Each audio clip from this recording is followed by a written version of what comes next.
As we look into chapter 7, we first have to fully understand chapter 6 because the beginning of chapter 7 describes a pause in the judgments described in chapter 6. So what exactly is being paused here?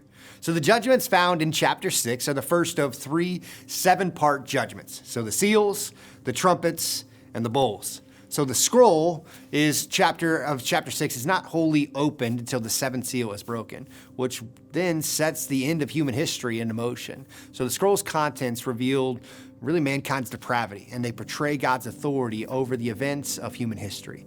The 6th seal has been opened, and the people of the earth have tried to hide from God, asking who will be able to survive God's judgment, found in verse 17 of chapter 6. Just when the destruction seems sure, 4 angels hold back the winds of judgment until God's people were sealed as his own.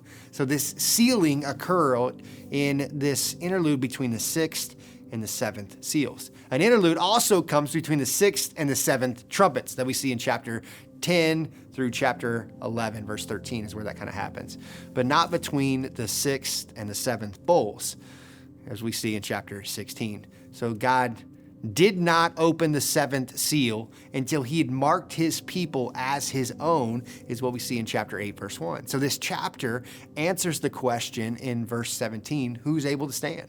So the faithful believers would be kept safe. This chapter contains 2 pictures: the sealing of the 144,000 to protect them through a time of great tribulation and suffering in verses 1 through 8. And then second, then the great multitude worshiping before God's throne in heaven, found in verses 9 through 17. So verse 3 describes that a seal would be placed in the foreheads of the servants of God. This seal differs from the 7 seals on the scroll that the Lamb have been opening. So in ancient days, a king would push their signet ring into a wax on a scroll or a document as a seal to mark his ownership and to be able to protect its contents. So God places his seal on his followers, identifying them as his own, and he's guaranteeing his protection over their souls. So here God's seal was placed on their foreheads of all of the servants. And actually Satan would counterfeit this seal in chapter 13, verse 16, a seal known as the mark of the beast. And these 2 marks would actually separate the people into 2 distinct categories, those owned by God and those owned by Satan.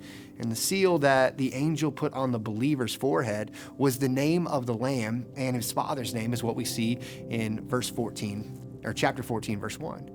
So why did the believers need this seal of protection? They needed the protection from what would be a time of an intense difficulty on this earth. For the angels at the 4 winds were told, do not harm the land or the sea or the trees until.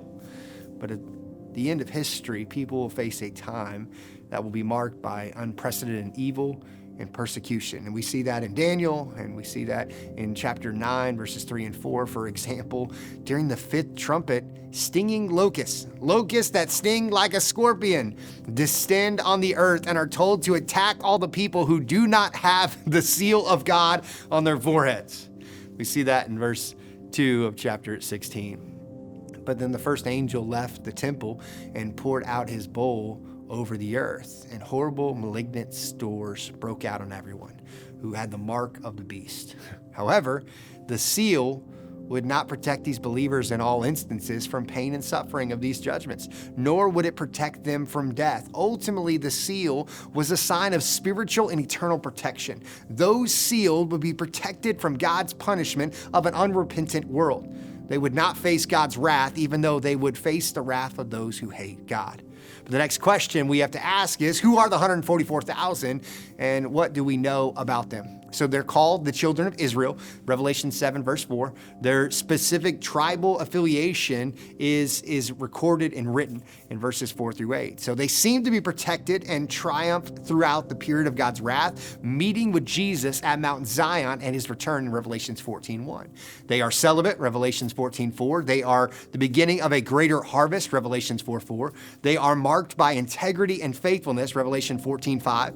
So it is best to see that the 144,000 are specifically chosen Jewish people who come to faith in Jesus, protectively sealed throughout the tribulation as a sign or as messengers of the gospel to lead a great harvest during this tribulation. So the harvest is illustrated in the second part of the chapter when describing the multitude in verses 9 and 10. Now, the diversity here proves that the Great Commission will be fulfilled before the end, just as Jesus has promised in Matthew 24:14. So who's the great multitude? John needed to know the identity of this group of people, but he didn't even realize that he should ask. So actually, one of the elders in his vision prompted him. So in verse 14 of chapter 7, they're described as those who have come out of the Great Tribulation. For example, the martyrs described in Revelations 6:9. The vast multitude from every tribe and tongue and nation are those rescued for God's kingdom during the Great Tribulation period. They had trouble on the earth during the Great Tribulation. That's what the verse says. So in the ancient Greek grammar of this passage, the is emphatic. This was a time of great tribulation for this multitude.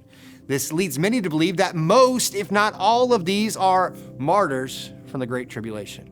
The presence of so many tribulation saints is a powerful statement of God's grace and mercy.